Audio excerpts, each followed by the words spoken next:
On va commencer par une randonnée en montagne aujourd'hui et à la fin, vous allez comprendre qu'une tendance, c'est pas vraiment une ligne droite, mais c'est vraiment une direction qui continue malgré les pauses, les retours temporaires, etc. Fait imagine que tu commences une randonnée au pied d'une montagne. Ton objectif est d'atteindre le refuge visible au sommet, comme vous pouvez voir ici. Pourtant, le sentier, il monte pas en ligne droite, évidemment. Il tourne, il contourne les roches, il descend parfois légèrement. Alors, si chaque pas ne va pas vers le haut, comment est-ce qu'on peut savoir qu'on est en train de monter dans le fond? On doit regarder la progression générale du chemin. Fait que dans le fond, après avoir grimpé pendant un moment, le sentier descend pour contourner un gros rocher. Pendant quelques minutes, tu marches vers le bas. Est-ce que cela, ça va signifier que tu as abandonné ta montée vers le refuge? Non. Cette descente, c'est seulement une partie de ton trajet.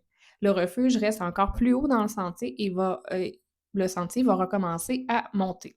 Un mouvement temporaire dans l'autre direction ne change donc pas automatiquement la direction générale. Fait que si on regarde maintenant les endroits importants de la randonnée, alors il va y avoir l'entrée du sentier, le point de vue, le pont, le refuge. Même si le chemin tourne, recule entre ces étapes, chaque grande étape nous place plus haut que la précédente. Alors la direction générale reste toujours vers le sommet. Sur un graphique, lorsque les grandes vagues continuent de progresser vers le haut, alors on va parler d'une tendance haussière.